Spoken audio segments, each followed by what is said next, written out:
کے قربانی کے جانور خریدنے کے لیے آخری ہفتے کا کاؤنٹ ڈاؤن شروع ہو چکا ہے۔ منڈیوں میں ایک سے بڑھ کر ایک جانور موجود ہے، لیکن بلند قیمتوں نے شہریوں کے اوسان خطا کر دیے ہیں۔ مویشی منڈیوں میں ہر گزرتے دن کے ساتھ رش بڑھ رہا ہے۔ جانوروں کی سج دھج دیکھنے کے لائق ہے، لیکن قیمت اتنی زیادہ ہے کہ شہریوں کی اکثریت خریداری کے بغیر مایوس لوٹ رہی ہے۔ بیوپاریوں کا کہنا ہے کہ وہ سارا سال محنت کرتے ہیں۔ جہاں زندگی کے باقی شعبوں میں مہنگائی آئی ہے، وہیں جانوروں کی دیکھ بھال پر بھی خرچہ بہت بڑھ گیا ہے، لیکن صارفین پیسے خرچ کرنے کو تیار نہیں۔ عید میں ایک ہفتے سے بھی کم وقت رہ گیا ہے، ابھی تک 10% جانور ہی فروخت ہو سکے ہیں۔ امید کی جا رہی ہے کہ جمعے سے خریداری میں تیزی آئے گی۔ کیمرامین رانا عظیم کے ساتھ شاہزیب شہزاد، سٹی 42۔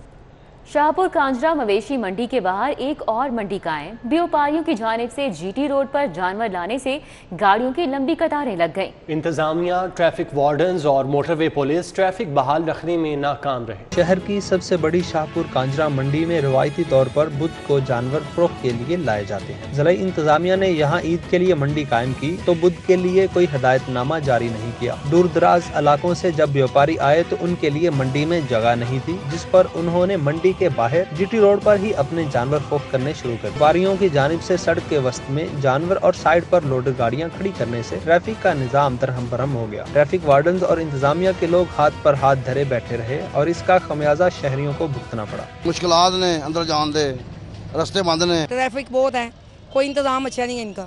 یہاں پہ کتنا رش ہے، انتظامیہ کو چاہیے کہ اچھے طریقے سے ان کو مینیج کرنا چاہیے۔ اگر کوئی باہر ایگزٹ ہونا چاہتا ہے تو اس کے لیے بھی بہت مشکل ہے، جو اندر انٹر ہونا چاہتا ہے اس کے لیے تو نہایت مشکل ہے۔ کوئی بھی فائدہ نہیں ہے۔ منڈی میں سنا تھا کہ فری جانے دیں گے، لیکن یہاں پہ آتے ہیں تو پیسے مانگ رہے ہیں، اندر جانے ہی نہیں دے رہا۔ شدید گرمی میں ٹریفک جام نے لوگوں کی مشکلات میں اضافہ کر دیا اور وہ انتظامیہ پر برہم نظر آئے۔ شاہپور کانجرا مویشی منڈی میں میٹروپولیٹن کارپوریشن اور لوکل گورنمنٹ کی جانب سے ناکافی اقدامات کی وجہ سے بیپاریوں اور جانوروں کو مشکلات کا سامنا کرنا پڑا۔ وہیں ٹریفک کی روانی کو بحال کرنے کے لیے ٹریفک وارڈنز اور موٹر وے پولیس حکام بھی بے بس نظر آئے۔ کیمرامین زاہد ملک کے ہمراہ حسنین اولک، سٹی 42۔ ابھی آگے بڑھیں اور آپ کو بتائیں، پنجاب حکومت سرکاری ملازمین کے ساتھ ہاتھ کر گئی۔ نوٹیفیکیشن کے باوجود سرکاری ملازمین کو پرانی تنخواہ پر گزارا کرنا پڑے گا۔ ملازمین عید پر 25% اسپیشل الاؤنس اور 10% ایڈ ہاک ریلیف الاؤنس سے محروم رہیں گے۔ پنجاب حکومت کی جانب سے تنخواہوں اور پینشن کی 16 جولائی کو ادائیگی کا نوٹیفیکیشن جاری کیا گیا ہے۔ ذرائع کے مطابق 10% ایڈ ہاک ریلیف الاؤنس کا نوٹیفیکیشن تاخیر سے جاری کیا گیا، جس کی وجہ سے ماہ جولائی کی تنخواہ اور پینشن بغیر اضافے کے ملے گی۔ ذرائع کے مطابق 25% اسپیشل الاؤنس کا بھی تاحال اطلاق نہ ہو سکا۔ دوسری جانب محکمہ خزانہ نے ایس ڈی اے اکاؤنٹ بند کر دیے اور تمام محکموں کو اسائنمنٹ اکاؤنٹس کھولنے کی ہدایت کی ہے۔ اسائنمنٹ اکاؤنٹ نیشنل بینک میں کھولے جائیں گے۔ مالی بحران سے دوچار پنجاب یونیورسٹی کے ملازمین کو بھی عید سے قبل تنخواہوں کی ادائیگی مشکل ہو گئی۔ ذرائع کے مطابق فیسوں اور بجٹ میں کمی کے سبب یونیورسٹی کو مالی مسائل کا سامنا ہے۔ محکمہ بلدیات کے ملازمین کو عید سے قبل تنخواہ ملنے کے امکانات روشن ہو گئے۔ بینک آف پنجاب نے محکمہ بلدیات کے تمام اکاؤنٹس بحال کر دیے۔ محکمہ خزانہ نے محکمہ بلدیات پنجاب کے اکاؤنٹس بحال کرنے کی تصدیق کر دی ہے۔ ذرائع کے مطابق سپریم کورٹ کی جانب سے بلدیاتی نظام کو فعال کرنے کے فیصلے پر عمل درآمد نہ کرنے پر اکاؤنٹس منجمد کیے گئے تھے۔ اکاؤنٹس منجمد ہونے سے محکمہ بلدیات کے امور شدید متاثر ہوئے تھے۔ ملازمین کو تنخواہوں کی ادائیگی سمیت عید پر صفائی آپریشن کے آگے بھی سوالیہ نشان لگ گیا تھا۔ تاہم اکاؤنٹس کی بحالی کے بعد اب امید کی جا رہی ہے کہ محکمہ بلدیات کے 70,000 ملازمین کو عید سے قبل تنخواہیں مل سکیں گی۔ ٹھیکیداروں کو بھی تمام ادائیگیاں کی جا سکیں گی اور عید پر صفائی آپریشن بھی معمول کے مطابق ہوگا۔ عید سے پہلے مہنگائی کا ایک اور تحفہ تیار۔ پیٹرول 11 روپے 50 پیسے فی لیٹر مہنگا کرنے کی تجویز۔ ہائی سپیڈ ڈیزل 2 روپے 40 پیسے مہنگا ہونے کا امکان ہے۔ مٹی کے تیل کے دام بھی بڑھ سکتے ہیں۔ سمری وزیر اعظم کو ارسال۔ وزارت خزانہ کل نئی قیمتوں کا اعلان کرے گی۔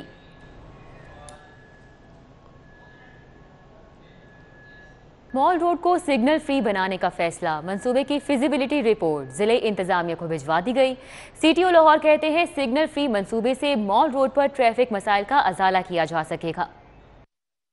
ذرائع کے مطابق سگنل فری منصوبے کے حوالے سے ابتدائی ورکنگ کا آغاز ہو چکا ہے۔ ٹریفک پولیس کی فیزیبلٹی رپورٹ کے بعد متعلقہ اداروں نے اس پر ورکنگ شروع کر دی ہے۔ سی ٹی او لاہور منتظر مہدی کا کہنا ہے کہ سگنل فری پروجیکٹ کے لیے مال روڈ پر 4 یو ٹرن بنائے جائیں گے۔ مال روڈ کو کراس کرنے والے چوک مکمل بند کر دیے جائیں گے۔ مسافر یو ٹرن لے کر مال روڈ کراس کر سکیں گے۔ ہائی کورٹ چوک سے گورنر ہاؤس تک کی سروس لین کو بھی ٹریفک کے لیے استعمال کیا جا سکے گا۔ ذرائع کا کہنا ہے کہ ٹیپا اور ضلعی انتظامیہ کی رپورٹس کے بعد مال روڈ سگنل فری منصوبے پر کام کا آغاز کر دیا جائے گا۔ وزیر اعظم کے ترجیحی منصوبے سینٹرل بزنس ڈسٹرکٹ کی 25 کروڑ کی لاگت سے جامع پلاننگ، ڈیزائننگ اور فیزیبلٹی کا فیصلہ، commercial, semi commercial, residential zones, water treatment plant, solar technology سمیت جدید خطوط پر استوار کیا جائے گا۔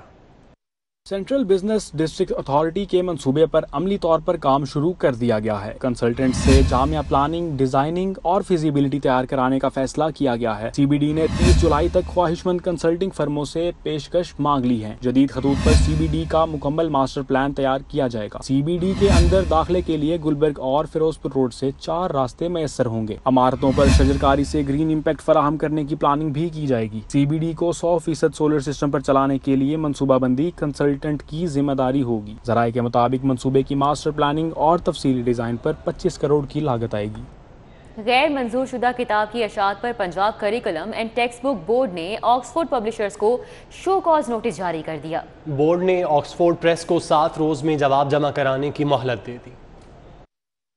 غیر منظور شدہ کتاب کی اشاعت پر Punjab curriculum and text book board نے آکسفورڈ پبلشرز کو شو کاز نوٹس جاری کر دیا ہے۔ آکسفورڈ پریس نے بورڈ کی منظوری کے بعد سوشل اسٹڈیز گریڈ 1 کی کتاب کی اشاعت کی۔ ڈائریکٹر مسودات ٹیکسٹ بک بورڈ نے آکسفورڈ پریس کو شو کاز نوٹس بھیج دیا ہے۔ گریڈ 1 کی کتاب میں منظوری کے بغیر قومی ہیروز کے ساتھ ملالہ یوسفزئی کی تصویر شائع کی گئی۔ 7 روز میں جواب نہ دینے پر مقدمہ درج کیا جائے گا۔ بورڈ حکام نے ایکٹ کے شق 10 اور 15 کے تحت آکسفورڈ پریس کو شو کاز نوٹس جاری کیا ہے۔ بورڈ قوانین کے تحت NOC کے بغیر کتب کی اشاعت قابل سزا جرم ہے۔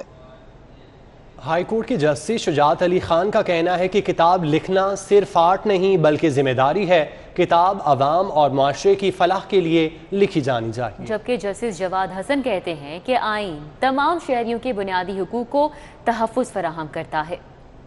ایف بی آر کے سابق ممبر لیگل ڈاکٹر طارق مسعود کی کتاب کی رونمائی ہوئی۔ ہائی کورٹ کے جسٹس شجاعت علی خان اور جسٹس جواد حسن نے خصوصی شرکت کی۔ جسٹس شجاعت علی خان نے کہا کتاب معاشرے کے لیے آکسیجن کا کام کرتی ہے، یہ ایک فن سے بڑھ کر ذمہ داری ہے۔ کتاب عوام اور معاشرے کی فلاح و بہبود کے لیے لکھی جانی چاہیے۔ جسٹس جواد حسن نے کہا کہ ڈاکٹر طارق مسعود نے اپنی کتاب میں رٹ کے دائرہ اختیار کے متعلق باریک بینی سے تمام پہلوؤں کا احاطہ کیا ہے۔ تقریب سے ڈاکٹر طارق مسعود اور دیگر مقررین نے بھی خطاب کیا۔ اس موقع پر مہمانوں کو سووینئر بھی پیش کیے گئے۔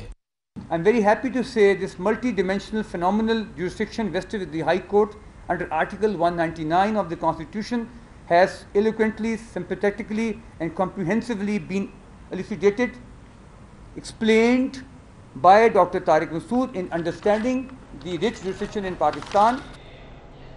بند روڈ سے جہاں پر گتا فیکٹری میں آگ بھڑک اٹھی، ریسکیو ذرائع کی جانب سے بتایا گیا ہے۔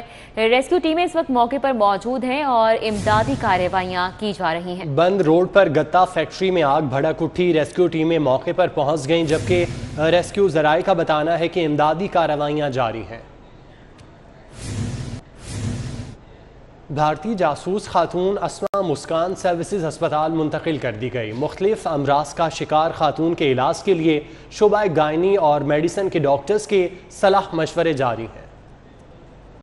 اسما مسکان کو جیل سے 4 روز قبل سروسز ہسپتال منتقل کیا گیا۔ بھارتی جاسوس خاتون اسما مسکان کو مختلف امراض میں مبتلا ہے۔ خاتون کے خلاف ناروال میں تخریب کاری کا مقدمہ درج ہے۔ زیر علاج مریضہ کو فرضی نام سے اسپتال میں داخل کرایا گیا۔ ہسپتال انتظامیہ کے مطابق خاتون مختلف امراض میں مبتلا ہے۔ علاج کے لیے گائنی ڈپارٹمنٹ اور میڈیسن سے رائے کا انتظار ہے۔ وزیر اعلیٰ پنجاب سردار عثمان بزدار سے رکن قومی اسمبلی ملک احمد احسان ٹیوانا کی ملاقات۔ وزیر اعلیٰ کی رکن قومی اسمبلی کو حلقے کے مسائل جلد حل کرنے کی یقین دہانی۔ عثمان بزدار کہتے ہیں سابق حکمرانوں کی غلط پالیسیز کے باعث ملک اپنی اصل منزل سے دور ہو چکا ہے، بنیادی مسائل نظر انداز کیے گئے۔ لاہور ٹیکس بار کے عہدیداروں کی chief justice high court Muhammad Amir Bhatti سے ملاقات ہوئی۔ ٹیکس بار کو درپیش مسائل، ان کے حل اور ٹیکس کیسز کو بروقت نمٹانے کے متعلق تبادلہ خیال کیا گیا۔ لاہور ٹیکس بار کے صدر جمیل بیگ اور نائب صدر حبیب اللہ خان کی قیادت میں وکلاء وفد نے chief justice Lahore high court Muhammad Amir Bhatti سے ملاقات کی۔ صدر کینٹ کی سیاست میں حاجی عباس المعروف بابا گلہ نمایاں مقام رکھتے ہیں۔ مسلم لیگ نون نے اس بار کینٹونمنٹ بورڈ کے انتخابات میں روایتی اور جعلی لیڈرشپ کی بجائے عوام کے حقیقی نمائندوں کو میدان میں اتارنے کا فیصلہ کیا ہے۔ صدر کینٹ کے رہائشی حاجی عباس المعروف بابا گلہ نے 25 سال سیاست کو دیے۔ بابا گلہ کے 25 سال خدمت سے عبادت ہے۔ انہوں نے علاقے کی تعمیر و ترقی اور فلاح و بہبود کے لیے جو جدوجہد کی، پورا علاقہ اس کا معترف ہے۔ یہی وجہ ہے کہ مسلم لیگ نون نے کینٹونمنٹ بورڈ کے انتخابات میں ایسے افراد کو میدان میں اتارنے کا فیصلہ کیا ہے جو عوام کی نمائندگی کا حق ادا کر سکیں۔ اس پالیسی کے تحت بابا گلہ کے صاحبزادے علی حسن عباس کو کونسلرشپ کے لیے شارٹ لسٹ کر کے ماضی کے نام نہاد عہدیداروں کو سرخ جھنڈی دکھا دی گئی۔ حاجی عباس المعروف بابا گلہ کہتے ہیں عوام کی خدمت کا سلسلہ جاری رہے گا اور ماضی کے ادھورے کاموں کو بھی پایا تکمیل تک پہنچائیں گے۔ کوئی قبرستان جگہ چاہیے، سکول کالج چاہیے ساڈے واسطے، اور کافی مطلب جڑے نا پانی دا بہت ہے گیا، ٹیوبل لگنے چاہیے، سیوریج دا سسٹم ٹھیک نہیں ہے گا، نالیاں باہروں بھی یہ ہن علی حسن عباس جدوں بھی اللہ تعالیٰ نو موقع دے گا، کامیاب کرے گا، یہ کام کرے گا ضرور۔ دوسری جانب مقامی لیگی کارکنان نے قائدین کے فیصلے کو خوشائند قرار دیا ہے۔ کہتے ہیں بابا گلہ نے علاقے کی خدمت میں کوئی کسر نہیں چھوڑی، ان کا بیٹا بھی اسی جذبے سے کام کرے گا۔ ہمیں ماضی میں اس طرح کے کینڈیڈیٹ ملے ہیں جو آتے ہیں اور چلے جاتے ہیں، ان پر ہمیں پورا یقین ہے کہ یہ ہماری حلقے کی خدمت بھی کریں گے اور ادھر ہم سارے محنت کر کے اپنے بھائی کو جتائیں گے۔ انشاءاللہ تعالی حلقے کی عوام کے لیے یہ ایک ایسا ابھرتا وقت آ رہا ہے کہ انشاءاللہ تعالی ان کے مسائل اور ان کی خدمات سر انجام دے گا۔ جو فارن کنٹری میں دیکھ کے آئے ہیں ویسا ہی نظام یہاں پہ لانا چاہتے ہیں تاکہ علاقے میں بہتری ہو، اور نون لیگ نے جو انہیں منتخب کیا ہے تو ہم بھی ان پہ مکمل اعتماد کا اظہار کرتے ہیں۔ علی بابا جو ہیں وہ ماشاءاللہ ویل ایجوکیٹڈ پرسن ہیں اور با ادب انسان ہیں، اور معاشرے کی خدمت کرنے کا ان میں خود قدرتی جذبہ ہے۔ صدر کینٹ کے رہائشیوں کا کہنا ہے کہ مسلم لیگ نون نے بابا گلہ کی سیاسی خدمات کا اعتراف کر کے انہیں روایتی نمائندوں سے نجات دلا دی ہے۔ کیمرامین ثاقب ملک کے ساتھ فصیح اللہ، سٹی 42۔ ٹوکیو اولمپکس میں میڈل جیتنے کا عزم ایتھلیٹ ارشد ندیم تاریخ رقم کرنے کے لیے تیار ہیں۔ ٹریننگ اختتامی مرحلے میں داخل ہو گئی۔ ٹوکیو اولمپکس کے لیے ایتھلیٹ ارشد ندیم کی ٹریننگ آخری مراحل میں داخل ہو گئی۔ ارشد ندیم اولمپکس کے لیے براہ راست کوالیفائی کرنے والے پہلے پاکستانی ایتھلیٹ ہیں۔ رازگارد ایتھلیٹ کرکٹر بننا چاہتے تھے، یہ خواب پورا نہ ہو سکا تو ایتھلیٹکس میں نام بنانے کی ٹھان لی۔ ارشد ندیم جیولن تھرو میں نیشنل ریکارڈ ہولڈر ہیں، عالمی سطح پر ان کی رینکنگ 3 اور ایشیا میں دوسرے نمبر پر ہیں۔ ارشد ندیم کہتے ہیں کہ کوچ فیاض حسین بخاری نے بھرپور محنت کروائی ہے، وہ 29 سال بعد قوم کو اولمپک میڈل کا تحفہ دینے کے لیے پر امید ہیں۔ نیوز اسٹوڈیو سے فی الوقت اتنا ہی۔